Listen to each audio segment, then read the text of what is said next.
السلام علیکم ورحمۃ اللہ وبرکاتہ۔ محترم ناظرین، آئیے ایک حدیث کو اور جن سے ہوئے ایک تجربے کو ہم سامنے رکھ کر آج ایک بات معلوم کرتے ہیں۔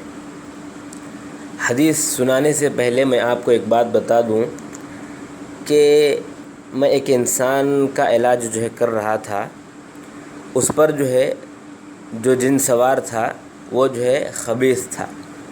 جیسا کہ ہم نے کہا جنوں میں اقسام ہوتے ہیں، اس میں ایک خبیث بھی ایک قسم جنوں کا ہوتا ہے۔ جب علاج میں کر رہا تھا، یعنی جب میں آیتیں پڑھ رہا تھا، تو باقاعدہ اس مریض کو، اس انسان کو نظر آ رہا تھا کہ وہ خبیث کہاں ہے، باقاعدہ نظر آتا تھا۔ ہاں، وہاں پر بیٹھا ہوا ہے، اور مریض بتا رہا تھا کہ جب آپ آیتیں پڑھ رہے ہیں تو اس کو تکلیف ہو رہی ہے، لیکن وہ آنے کے لیے تیار نہیں ہے۔ تو اس وقت ہوا کیا، اذان شروع ہوئی۔ یعنی مریض مجھے کہہ رہا تھا کہ آپ جب پڑھ رہے ہیں آیتیں تو وہ ایک جگہ بیٹھا ہوا ہے۔ اب وہ کون سی شکل میں نظر آتے ہیں، ان کی اصلی شکل ہوتی ہے یا کسی اور شکل میں نظر آتے ہیں، اس کا نہیں معلوم، لیکن وہ نظر آ رہا تھا، اور تکلیف جس طرح ہوتی ہے تو انسان جس طرح تڑپتا ہے اسی طرح تڑپ رہا تھا، لیکن حاضر ہونے کے لیے تیار نہیں تھا۔ لیکن جیسے ہی وہاں پر اذان شروع ہوئی، مریض کہتا ہے کہ وہ اب بھاگ رہا ہے۔ وہ کیا کر رہا ہے؟ بھاگ رہا ہے، اور ادھر ادھر ٹکراتے بھاگ رہا ہے۔ یعنی اس کو اندازہ نہیں ہو رہا ہے کہ کدھر بھاگوں، اور وہ گر رہا ہے، اٹھ رہا ہے، پھر بھاگ رہا ہے، پھر گر رہا ہے، پھر اٹھ رہا ہے۔ اس طرح خطرناک۔ اب کوئی آدمی ایک دم اس کو پریشانی کی حالت میں ہے، اور وہ بھاگنا چاہتا ہے تو وہ کیا کرتا ہے؟ ادھر سے ادھر گرتے پڑتے اس کی پاؤں ڈگمگاتے بھاگتا ہے۔ بالکل اسی طرح وہ خبیث بھی ڈگمگاتے بھاگ رہا تھا جیسے ہی اذان شروع ہوئی۔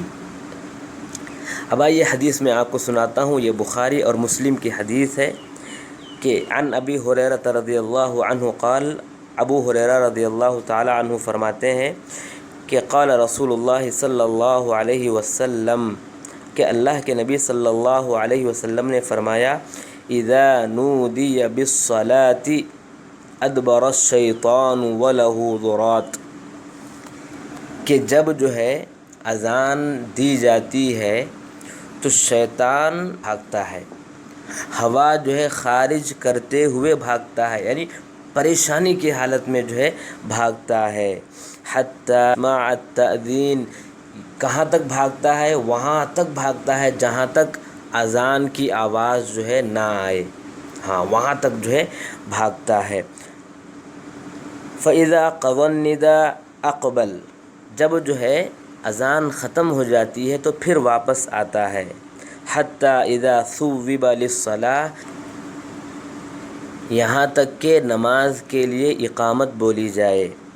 اور فَإِذَا قُضِيَ التَّثْوِيبُ أَقْبَلَ، جیسے ہی اقامت بھی ختم ہوتی ہے پھر دوبارہ وہ آ جاتا ہے۔ اور ہوا بھی ایسے حدیث کے مطابق کہ وہ خبیث جو مریض کو نظر آ رہا تھا، باقاعدہ بھاگنا شروع کیا۔ اللہ تبارک و تعالیٰ کی قدرت دیکھیں، اذان اتنی خطرناک چیز ہے ان کے لیے کہ وہ لوگ گرتے پڑتے ہوا خارج کرتے ہوئے بھاگتے ہیں۔ اس کے بعد میں کیا کہ اذان ختم ہوئی، پھر میں پوچھا ٹھیک ہے اب دیکھو کہاں پر ہے وہ؟ تو مریض کہتا ہے کہ ہاں اب واپس آ رہا ہے، یعنی کہاں تک بھاگا تھا وہاں سے پھر واپس آ رہا ہے۔ میں کیا کیا؟ پھر اذان کی کلمات میں خود دہرایا، یعنی اذان تو ہو گئی تھی، اذان کی کلمات میں خود اپنے سے دہرایا۔ اللہ اکبر، اللہ اکبر، اللہ اکبر، اللہ اکبر، اشہد ان لا الہ الا اللہ۔ اس طرح میں اذان کے کلمات دہرایا تو مریض کہتا ہے کہ پھر بھاگ رہا ہے۔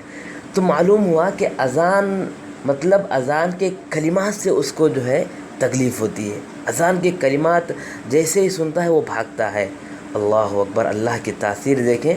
تو یہ ہمارے پاس موجود ہے، تو ڈرنے کی ضرورت کیا ہے جنات سے؟ ہاں یہ بات ہے کہ آپ جیسے ہی کلمات ختم کریں گے پھر واپس آ جائیں گے وہ لوگ، صرف اذان کے کلمات سن کر دور بھاگیں گے اور اذان کے کلمات ختم ہونے کے بعد پھر واپس آ جائیں گے. لیکن اگر ہم بار بار پڑھتے رہیں تو کون جو ہے پھر ایسا تکلیف آگے تکلیف لیتا رہے گا، کتنا برداشت کرے گا؟ وہ بھی جو ہے اس میں بھاگ جائیں گے.